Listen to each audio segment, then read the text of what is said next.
Pemirsa, iklan penjualan pulau pendek di Kabupaten Buton, Sulawesi Tenggara yang dipasang di situs jual beli tidak dapat lagi ditemukan. Meski demikian, polisi terus menyelidiki kasus penjualan pulau pendek.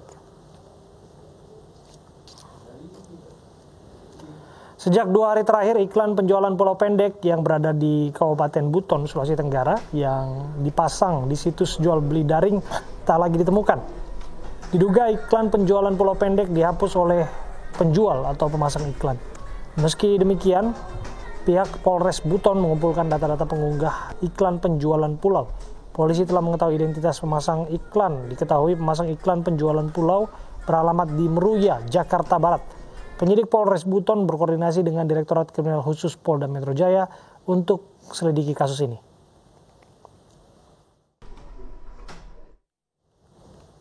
Sebelumnya, pulau pendek dijual melalui situs jual beli daring. Dalam situs pulau pendek di Kabupaten Buton dihargai Rp36.500 per meter persegi.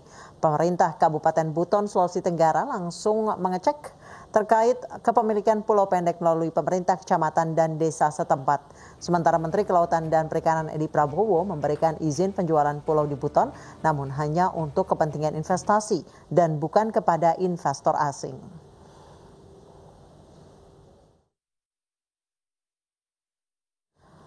Dan pemirsa, untuk membahas lebih lanjut terkait penjualan pulau pendek di Buton, sudah bergabung bersama kami melalui sambungan telepon Kapolres Buton AKBP Adi Beni Cahyono. Selamat sore Pak Adi. Selamat sore Mas. Pak Adi, dari hasil penyelidikan sementara, siapa yang memasang iklan penjual pulau pendek di Buton ini? Sudah diketahui alamatnya di Jakarta Barat, Pak, benar demikian? Baik Mas, kami jelaskan sedikit terkait kronologis penanganan yang sudah kami lakukan. Sekira tanggal 25 Agustus yang lalu, kami dapatkan informasi terkait dengan adanya iklan di salah satu situs jual beli online yang isinya atau kontennya itu menjual salah satu pulau Liwu Tampodo, atau sering kita kenal di Buton ini adalah pulau pendek. Informasi tersebut kita tidak lanjuti karena sudah menimbulkan kegaduhan. Artinya sudah banyak masyarakat yang merasa leluhurnya berada di pulau itu pada waktu itu, atau orang yang merasa memiliki alas hak itu sudah mulai melakukan komplain. Karena mereka merasa tidak melakukan atau mengkuasai kepada orang tersebut untuk mengiklankan atau memperjualbelikan. Melanjuti hal tersebut, kami pihak kepolisian dalam hal ini Polres Buton membagi 2 tim yang bertugas. Yang pertama melakukan penelusuran tentang riwayat dan status pulau pendek ini, mulai mengambil keterangan ke pihak pemerintah daerah dalam hal ini kabupaten, BPN, termasuk perangkat desa, juga orang-orang yang mengaku sebagai keturunan dari leluhur yang ada di pulau pendek tersebut. Ya, Pak Kapolres. Kemudian tim yang kedua, siap? Ya, singkat cerita Pak, bagaimana polisi akhirnya mengidentifikasi penjual beralamat di Jakarta, Pak?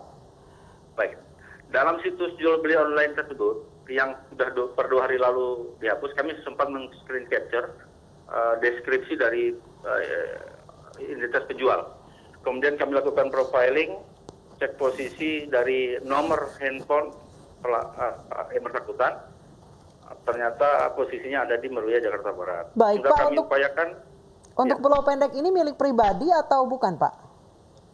Baik, hasil dari penelusuran tim pertama yang di pemerintahan didapatkan bahwa tahun 1970 pulau ini berisi 400 orang yang sudah direlokasi. Direlokasi mendapatkan penggantian di daratan, di desa Bonetiro dan sekitarnya. Sehingga akibatnya secara tidak langsung pulau itu menjadi milik negara. Artinya tidak milik perseorangan. Baik, jadi pulau ini sebenarnya tidak berpenghuni dan masih milik negara ya Pak ya? Sampai dengan saat ini ada satu rumah yang dalam pulau, namanya Pak Lahata. Namun dia sistemnya hanya bolak-balik saja. Dia bertani di sana. Ada 1-2 hektar perkebunannya di situ. Baik, terima kasih Pak Adi Beni Cahyono, Kapolres Buton telah bergabung bersama kami di iNews Sore. Pemirsa, Indonesia tengah menempuh 2 jalur pengembangan vaksin corona. Selain memproduksi vaksin dalam negeri, Indonesia juga bekerja sama dengan pihak luar. Kedua adalah kita terus mengembangkan kerjasama internasional. Pertama adalah yang sudah ada dalam pendampingan Badan POM. Pertama adalah dengan Sinovac, dengan PT Bio Farms. Kemudian yang kedua adalah Sinopharm dengan Kimia Farma, grup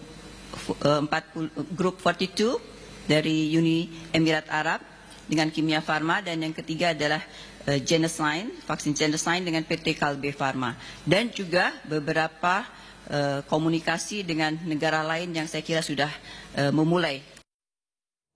Rekonstruksi kasus penembakan di depan Musola Abadan Ilir Timur 2 Palembang nyaris ricuh. Warga dan keluarga korban berusaha menerobos garis polisi saat keempat pelaku diturunkan dari kendaraan. Akhirnya rekonstruksi dipindahkan ke Mapolda Sumatera Selatan.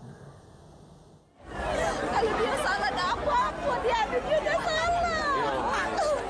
Ini ada banyak teman. Lewatannya, nih.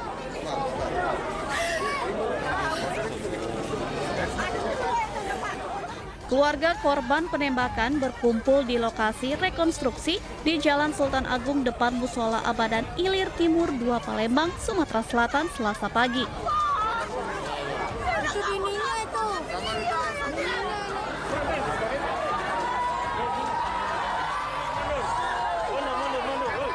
Keadaan pun semakin memanas saat pelaku turun dari kendaraan.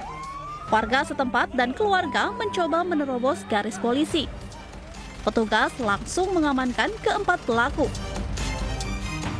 Akhirnya rekonstruksi dipindahkan ke Mapolda Sumatera Selatan.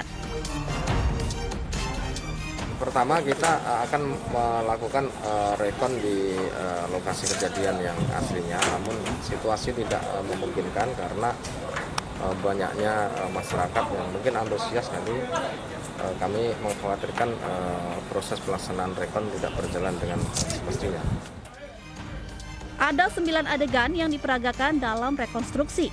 Dari hasil pemeriksaan, pelaku mengaku menyerang korban lantaran korban kerap meneror pelaku karena berhutang narkoba sebesar 30 juta rupiah kepada korban. Pelaku pun terancam pasal 340 dan 338 KUHP pidana. Sebelumnya, Muslim warga Kelurahan 3 Ilir, Kecamatan Ilir Timur 2 Palembang ditembak dan ditusuk oleh 2 pelaku di depan Musola Abadan Jalan Sultan Agung, Kelurahan 1 Ilir, Ilir Timur 2 Palembang. Penyerangan dilakukan pada Rabu 22 Agustus lalu. Dari Palembang, Sumatera Selatan, Firdaus Ainus melaporkan.